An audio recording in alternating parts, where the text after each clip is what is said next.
Assalamualaikum warahmatullahi wabarakatuh. Sebelumnya, perkenalkan saya Reza Septrina dengan NIM 21042076.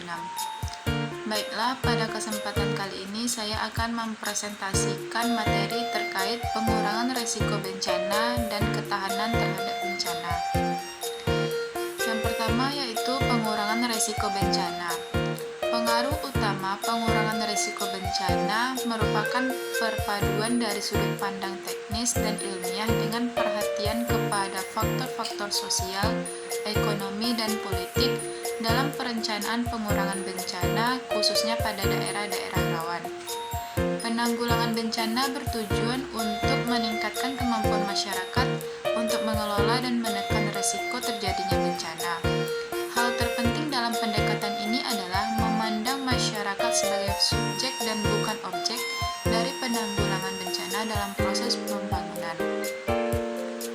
Menurut Undang-Undang Nomor 24 Tahun 2007 tentang Penanggulangan Bencana, perlu adanya perubahan paradigma dalam penanganan bencana, sebagaimana diuraikan oleh Hadi tahun 2014, yaitu yang pertama, dari sebelumnya responsif menjadi berorientasi pencegahan.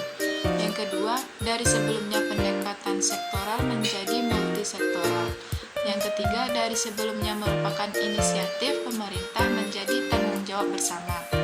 Yang keempat, dari sebelumnya sentralisasi menjadi terdesentralisasi.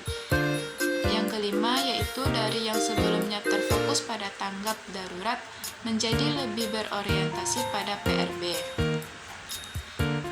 4 prioritas PRB yaitu memahami risiko bencana, memperkuat tata kelola risiko bencana dan manajemen risiko bencana, investasi dalam pengurangan risiko bencana untuk ketangguhan, dan terakhir yaitu meningkatkan kesiapsiagaan bencana untuk respon yang efektif dan untuk membangun kembali dengan lebih baik dalam pemulihan, rehabilitas, dan rekonstruksi.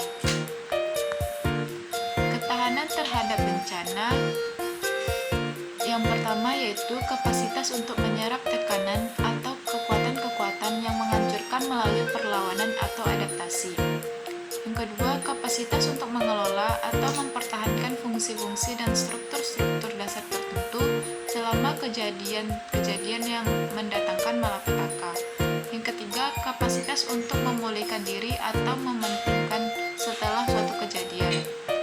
Yang keempat yaitu ketahanan masyarakat untuk mengelola bencana baik melalui proses mempertahankan fungsi-fungsi dasar dalam masyarakat yang menentukan keberlanjutan kehidupan serta kemampuan untuk memulihkan diri kepada keadaan semula. Selanjutnya, perencanaan kontingensi. Perencanaan kontingensi atau contingency planning adalah suatu proses perencanaan ke depan dalam keadaan yang tidak menentu dengan membuat skenario dan tujuan berdasarkan kesepakatan, menetapkan tindakan teknis dan manajerial serta sistem tanggapan dan pengarahan potensi untuk mencegah atau menanggulangi secara lebih baik dalam situasi darurat atau kritis. Perencanaan kontingensi menghasilkan rencana kontingensi yang diaplikasikan untuk satu jenis ancaman. Misalnya banjir bandang. Apabila suatu daerah akan membuat rencana kontingensi untuk jenis ancaman yang lain, misalnya longsor, maka pola atau proses penyusunannya sama dengan pola atau proses penyusunan rencana kontingensi untuk menghadapi bencana banjir bandang. Rencana kontingensi tidak dimaksudkan untuk menyusun suatu proyek, melainkan upaya pemanfaatan semaksimal mungkin sumber daya atau potensi masyarakat yang tersedia menghadapi bencana atau kedaruratan. Tujuannya adalah sebagai upaya kesiapsiagaan semua pihak karena penanggulangan bencana merupakan urusan bersama antara pemerintah, lembaga usaha, dan masyarakat, di mana pemerintah sebagai penanggung jawab utamanya. Masing-masing pihak atau pelaku dapat berperan aktif sesuai dengan kemampuan, keahlian, kompetensi, dan kewenangannya, serta menyumbangkan atau menggunakan sumber daya yang ada dalam lingkungan kekuasaan atau kewenangannya. Unsur-unsur atau pelaku penyusunan rencana kontingensi yaitu instansi atau lembaga pemerintah, TNI atau Polri, lembaga usaha atau swasta, organisasi kemasyarakatan, Badan Meteorologi, Klimatologi, dan Geofisika atau BMKG, Palang Merah Indonesia atau PMI, Search dan Rescue atau SAR, relawan yang penanggulangan bencana, Orari atau RAPI, LSM atau NGO, perguruan tinggi, lembaga usaha, mass media, tokoh masyarakat atau agama, pramuka, organisasi pemuda, dan pihak-pihak atau para pelaku lainnya yang relevan dan dengan jenis ancamannya.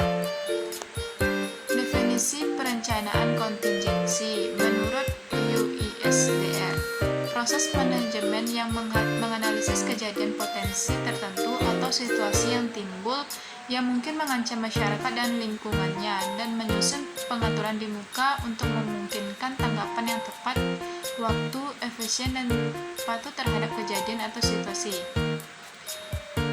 Yang kedua yaitu menurut IASC, yaitu perencanaan kontingensi adalah proses membentuk tujuan, pendekatan, dan prosedur program untuk menanggapi situasi atau kejadian yang cenderung terjadi, yang meliputi upaya mengidentifikasi kejadian serta mengembangkan skenario yang mungkin dan rencana yang patut untuk menyiapkan diri terhadap dan menanggapi kejadian itu secara efektif.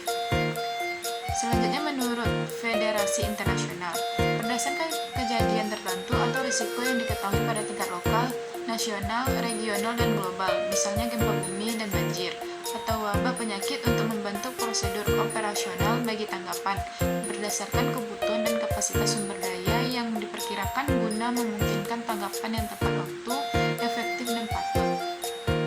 Dan terakhir yaitu BPB, proses perencanaan ke depan dalam keadaan tidak menentu, di mana skenario dan tujuan disepakati, tindakan teknis dan manajerial ditetapkan, serta sistem tanggapan dan pengarahan potensi disetujui bersama untuk mencegah atau menanggulangi secara lebih baik keadaan atau situasi darurat yang dihadapi. Nah, sekian materi yang dapat saya sampaikan. Terima kasih. Assalamualaikum warahmatullahi wabarakatuh.